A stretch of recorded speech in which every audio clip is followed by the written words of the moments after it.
Hello there, Brick Fanatics, and hello in particular to anybody who might be watching from the LEGO group, because I have a very important message for you.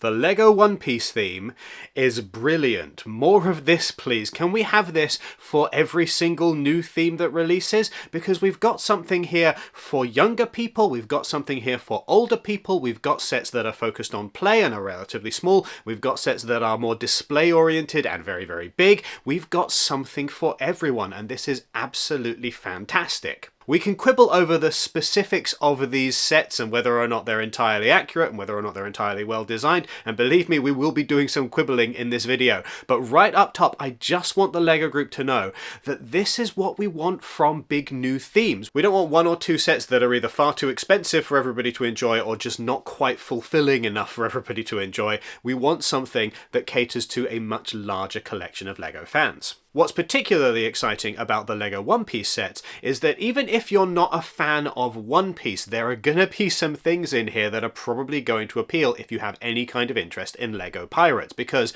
for the first time in quite a while, here we have it, a LEGO Pirate theme. Admittedly one that's very heavy on clowns and this big tall tower, but beside that, we've got a new pirate ship, we've got a brilliant looking, very large dining pirate ship, and of course we've got a lovely little pirate hut here. I don't know why One Piece, of all potential IP partners, has had this full big rollout of a large number of sets, but whatever the reason, I'm very happy for it because these do look pretty good taken as a collection as a whole. This is just a tinfoil hat theory, but I do wonder if part of the reason why the LEGO group would go so hard with One Piece over any other Netflix partner that they're working with would be because they know that there is an incumbent audience of LEGO fans who really like pirate things. That being the case, I'd love to see them do the same kind of thing with the Lord of the Rings for Castle fans, but it clearly is not happening anytime soon. By the way, if you're teased by any of these LEGO sets, if you're considering picking them up, or indeed anything else from the LEGO website in the near future, do make sure that you use the affiliate link which is down in the description, or the QR code that is currently on the screen if you're going to be buying anything from lego.com.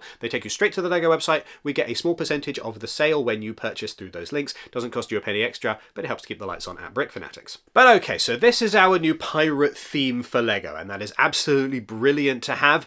Let's have a look at these LEGO sets, because some of these are going to make a lot more sense than others depending on whether or not you've actually seen or read One Piece. As a quick crash course in One Piece, we do have a video that we have done previously when the One Piece LEGO collaboration was first announced. I do recommend that you go check that out because we talk a lot about the creator of the One Piece manga and anime. For anyone who doesn't feel like clicking on another video, fair enough. My quick summary of One Piece, it is Scott Pilgrim meets Pirates of the Caribbean, and it is exactly as fun and chaotic and weird and wonderful as you might think from that description. So you've got a manga based on a plucky but somewhat underdog protagonist who has to fight a series of increasingly colourful and chaotic villains who all have their own weird gimmick. And also pirates, big old pirate ships, little pirate ships, everybody searching for treasure, all trying to find the One Piece, which is this big mythical treasure. No one's entirely sure whether or not it exists, but Monkey D. Luffy, the stretchy boy who is the protagonist of the story, is desperate to find it and become king of the pirates. And if there is any similarity between Scott Pilgrim and Pirates of the Caribbean and One Piece, it is because One Piece is the pirate story. This is one of, if not the most popular, far-reaching, wide-selling pirate stories of all time. Sorry, Robert Louis Stevenson, I think you're up there as well, but no, One Piece has sold far more copies, not least because there are over 100 books to buy. If that weren't enough, if you've ever played The Legend of Zelda: The Wind Waker, you will see quite a lot of One Piece in there as well, because again, this thing has influenced all kinds of media around the world. Now in 2023, we got the live-action adaptation of One Piece for Netflix, which is a little series which tells a little bit of a little chunk of the intro to the entire giant sprawling One Piece epic. It is regarded, by and large, by fans of manga and anime to be not terrible, which, bear in mind, that's like the highest possible praise for these kinds of adaptations, because there are very, very, very few of these that stick the landing. If you don't know One Piece and you are interested, I do recommend that you check out the Netflix show because it is a nice entry point, and then you can, of course, always go back and watch the anime and read all of the manga and spend the next 10 years of your life just doing that. Now, unlike other Netflix partners such as Wednesday, the LEGO Group has here opted to give us 7 LEGO sets all at the same time. 2 of them them are Brickheadz. They're Brickheadz. They look like Brickheadz. They're doing a pretty good job of being Brickheadz. If you like Brickheadz, you'll probably like these. If you're not into Brickheadz, you can skip on past them. I don't think I need to say anything else. Oh, they're Monkey D. Luffy, the main character of the show, and Buggy the Clown, who is the most clownish member of the group. Anyway, Buggy is definitely a fan favourite character from the Netflix adaptation that we've seen so far. Season 2 is on the way. We'll have to wait and see what happens in that. But these two Brickheadz, yep, they're Brickheadz. 75636 Lego One Piece Windmill Village Hut is an absolutely brilliant little set, and I can see this potentially being very popular with Lego pirate fans who maybe don't know a lot about One Piece, because it's a pretty cool little pirate hut. This is Party's Bar, or Patty's Bar, depending on which interpretation of the source material you are watching, and it is the main representation in the Netflix show of Monkey D. Luffy's childhood and where he grows up. I should point out I'm doing vague spoilers here slightly, but I'm not really going to go into detail. I'm mostly just going to be talking about the characters. In this set then we've got 3 minifigures. We've got Little Child Luffy, we've got Captain Shanks himself, and we've got Makino, who owns Party's Bar. This Shanks is interesting because he's got his straw hat, as you would expect, but it is a straw hat that is specifically a Shanks straw hat if you look at the moulded element here, because he's got his red hair underneath it. So it's not going to work quite as well on this Little Child Luffy, or indeed any of the other Luffy minifigures that we have across this theme. That's the smallest of these sets. It is not the smallest that it could be. We could have had a smaller, little tiny build, like a pocket money build, but we don't have one of those, unfortunately. It's also kind of unfortunate that this, the smallest of these sets and the cheapest of these sets, doesn't come with a Luffy grown-up minifigure or any of the other core characters from the show. That would be nice just to get a Luffy minifigure out there into more people's hands, because some people just want the minifigures and don't want to have to pay for anything else. It's a shame, but given everything else in this theme, I'm not necessarily going to make a huge fuss about it. Next up, 75637 Lego One Piece Buggy the Clown's Circus Tent. And here finally we get a grown-up Monkey D. Luffy minifigure, we get a Roronoa Zoro, we get a Nami, and we get Buggy the Clown. Luffy's got an interesting choice of hairpiece here. I think it doesn't quite work for me. It's all right, but it's not like 100% quite right for me, I think. He also comes with his hat, and this time the straw hat does not have any hair on it, so it can be placed on his back and clipped on there, or he can just wear it in lieu of the hair element. Zoro comes, as one would hope, with 3 swords, including the Wado Ichimonji. This one is very interesting. If you've seen anything of One Piece, you will know that he uses this sword in his mouth. And there is a cool little clippy kind of bit to this element. It's slightly different to the standard samurai sword, so that he can affix it kind of over the mouth area on his chin, which I think is a very interesting solution here, because it means that the sword can also be used in a minifigure's hand if you don't want it to be clipped into place, but it'll work there as well. It's maybe not quite as elegant as it could be, but it's a decent solution to what is probably a very perplexing challenge for LEGO designers. Then there's Nami, and I was thinking you can tell that this is definitely based on the Netflix show rather than the actual source material, simply because Nami looks like this instead of, well, this. I do think it would be kind of funny if in all of these One Piece sets, all of the rest of the characters were minifigures and Nami was a mini doll just for no reason, because that would absolutely fit her appearance in the manga and the anime. Buggy's outfit and his hat are fantastic. I love everything that I see here. This is really, really neat. And I love that, this is a spoiler, I love that he comes in a different form as well. And I will say no more on that, but there is a picture, so you can probably fill in some of the blanks. But I imagine if you haven't seen the show, you'll still not have a clue what is going on here. Anyway, if you've seen the Netflix show, you'll recognise a lot of the set dressing and the extra little builds here. I'm not going to go into any specific details, but this is a pretty good representation of that episode of the show. 75638 Lego One Piece Battle at Arlong Park is maybe the weakest of these, because it doesn't feature as much of the actual Arlong water park as I might have liked. Instead, they've gone primarily here for a big tall tower, which is, I mean, it's a choice, but it's not the most visually interesting thing across this new theme. It's kind of repetitive looking. I get why it's here, and I get why that's the thing that the LEGO designers have decided to focus on here, but it might have been nice to have like a water slide or something else instead. Here we have a slightly different Luffy minifigure. He's got the weird stretchy wobbly arms that we've seen previously from Ms. Marvel and also from Elastigirl. You can see the cuffs around his wrists there that indicate what this was initially used for. It's kind of, seeing this again, it's all the more frustrating that Mr. Fantastic doesn't have these big long weird wobbly arms in the set that he appears in, but oh well, I'm leaving that to one side for the moment. This is the smallest set to contain Usopp. I absolutely love his shirt printing here. Like, quite aside from any kind of One Piece related stuff, that's a really neat shirt torso. Dual molded arms as well, which is very nice to have. I love that. So he's got the actual sleeves of his shirt. Arlong is, I mean, I like Arlong's headpiece. It's brilliant to have this character in minifigure form. I feel like giving this horrible fish monster a minifigure head that's just got like a printed face on it does him a bit of a disservice. His nose in particular looks like he's suffering from the same problem as Q*bert from Futurama, where it's been squished up against something and so it's all flat.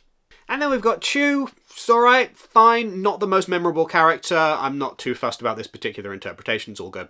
This is a nice moment to point out, we've got these wanted posters here, right? And much like we've seen with other themes in the past, particularly Harry Potter, these wanted posters are random and you don't know what you're going to get until you open the box. And so it might be very easy to build a full collection and it might be very difficult to build a full collection. And I'm never really a huge fan of this. I appreciate that this is one of the more minor things for the LEGO group to randomize, but it does simply mean that it is a bit of a pain if you're really into LEGO One Piece and you want to have a full collection of these, because you're going to have to bricklink it. There's not really another solution.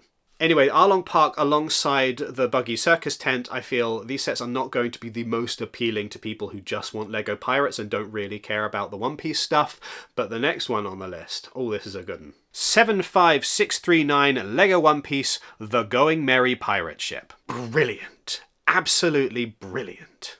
It is always nice to get a big detailed LEGO pirate ship. The fact that this one has a wonderful cloth element with the straw hat pirate Jolly Roger on it is just mwah, chef's kiss, icing on the cake. And speaking of chef's kisses, my boy Sanji is here and I'm very happy to have him in LEGO form. Is his hairpiece quite right? No, I think this one and Nami's hair just are not quite right. They do indicate one of the weaker elements, I think, of the Netflix show. They just kind of hint at the fact that a lot of the costume design for the show does feel a little bit cosplay. Like, I feel like having seen the show, I really need to respect the art of cosplay an awful lot more, because even a really big budget Netflix show didn't manage to do a better job of these costumes than a bunch of people making things out of their bedrooms. Anyway, in addition to Sanji, all of the main crew members for the first season of the show are here. So you've got Luffy, you've got Zoro, you've got Nami, and you've got Usopp. So this one is the best of the lot if you want the full LEGO One Piece crew and you don't need anything else and you just want a really nice pirate ship. Or if you're not interested in any of the One Piece stuff and you just want a really nice LEGO pirate ship. Finally, 75640 LEGO One Piece, the Baratier Floating Restaurant. And here we get to what really sets this apart from most of the other new themes that we've had recently, because typically the LEGO group will either do one or two big 18+ icon set for a particular IP partner, or they will do a bunch of smaller play sets. They don't tend to do all of this all in one go. And this is so great because it means that if you just want a little playset, you can get just a little playset. But if you want something big and meaty and very detailed, you can have that as well. And we've got Baratier here, the floating restaurant, which is basically a pirate ship that is full of delicious food. Now, looking at it at first glance, I did think to myself, it looks a bit flat. And I think I'm probably going to have to stick to that initial interpretation and analysis of at least the front of the thing.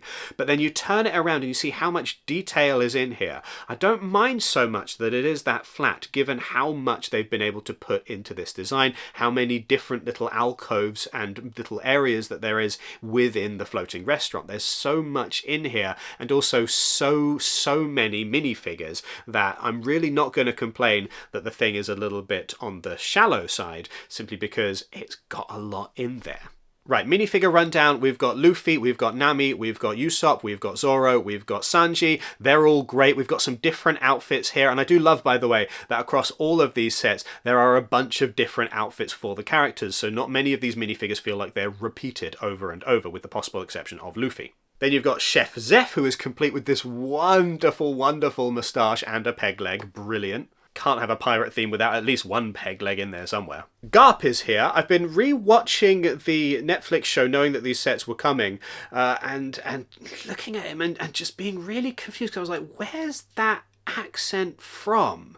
Doesn't sound Glasgow, doesn't quite sound Edinburgh. Where is it from? It's from Swansea. He's actually Welsh pretending to be Scottish in this show, so that was why I was a bit confused. Otherwise, though, fantastic performance. I really, really enjoy his performance in the show. Then we've got Kobe. This is a brilliant minifigure, looks absolutely perfect. Love their use of that element for their hair and its lovely pink colour, which I don't believe we've had before. Morgan Davies, by the way, playing Kobe in the show, does an absolutely fantastic job of an English accent. I didn't know until Googling it right now that he is actually Australian.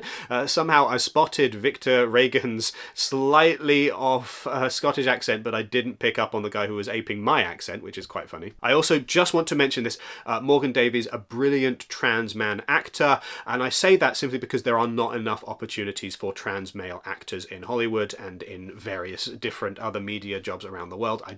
I really think it is worth celebrating how good he does at this performance. Then there's Helmeppo. I don't quite love this hairpiece because I feel like it's missing some of the volume that I feel like it should have.